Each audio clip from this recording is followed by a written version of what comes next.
Mga ikasikuwaray kumusta po komunidad? Karayag ko laya iyo ipa or igsumat o ikwento ang aking buhay sa Maynila noon. Ini po ang akong tindahan nga sa dida po inihalungos coastal squatter po yan dida, pero grabe malakas po ang tindahan ko dida. Damo na talaga ang tao itong dida. Nakita ko ini nga akon na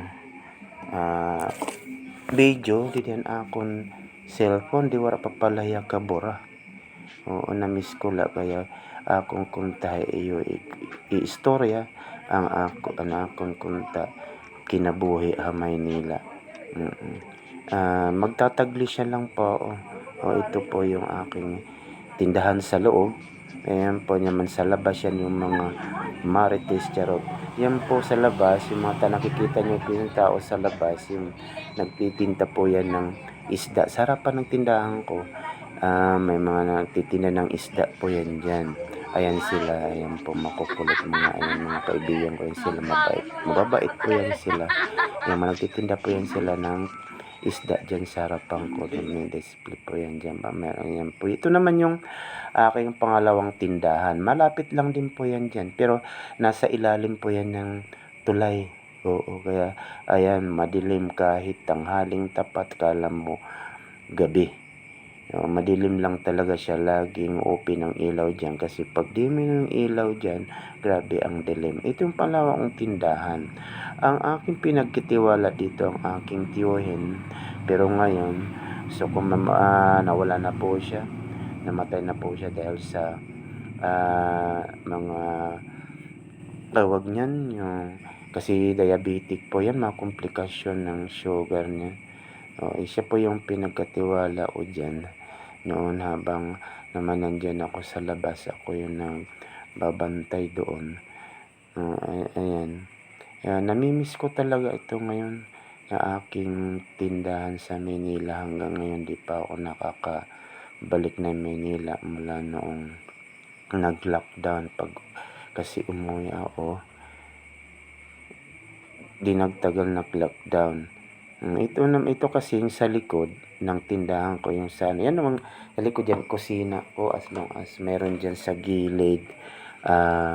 Video 5, uso kasi yan doon. Yung video 5, nilagyan ko ng video 5. Ayan. Oo, pwede yan dyan magkanta. Ino-open ko yung kanta dyan tuwing alas 2 ng hapon. Hindi ako nagpapakanta ng aga kasi minsan nagpapahinga ako. Ang hapon po inaano ko yan dyan, binubuksan hanggang alas 10 ng gabi. Ayan. Ito yung pangalawa kong tindahan. Magkalapit lang yan siya dyan, pero nasa ilalim ng tulay. Yung maraming bahay din yan dyan sa ilalim ng tulay. Yung mga tao dyan hindi na lumalabas para bumili. Dyan lang sa akin bumibili. Lumalabas lang sila pag mayroon akong kulang na paninda. Nilapag ko yung cellphone ko dyan dahil mayroong batang bumibili.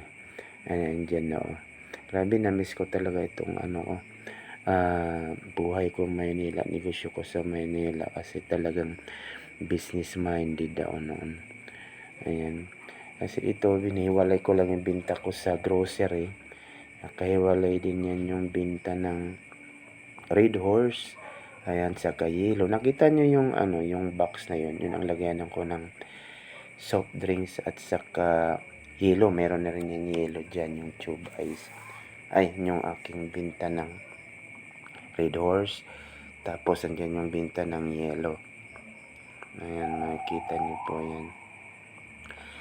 Na-miss ko talaga to sobra. Ayan yung box na yan, nilagyan ng yelo yan. So naman yung aking tindahan, meron din ako dyan tindahan sa Quezon City, no, yan ang loob niya. Tapos nagkaroon naman ako ng video okay bar sa Nichols, dyan sa may Terminal 3, yan yung aking bar counter na rin po ako nandyan. Ito naman yung dalawa kong waiter, andyan kami. Tapos yan pag Sabado, daming customer yan. Ay Friday, Saturday, and Sunday, kasi nga, sahuran ng mga construction worker, karamihan construction worker, mga customer. Tapos ito naman mga security sa Terminal 3. Ito pag umuwi ako niyan, lagi ako niyang eroplano. Umuwi ako kasi nga may sakit na ang mother ko, ayan, kasi diabetic na rin po siya. Yan, namatay na yung nanay ko diyan. Kasi ako na nagbantay diyan hanggang mamatay din ako bumalik ng Maynila. Kasi hanggang mamatay nanay ko, tas tatay ko na ang aking inaalagaan. Hanggang mamatay din po siya. Tapos din ako bumalik, buhay probinsya na, nag ano na ako ng palay, kung ano-ano.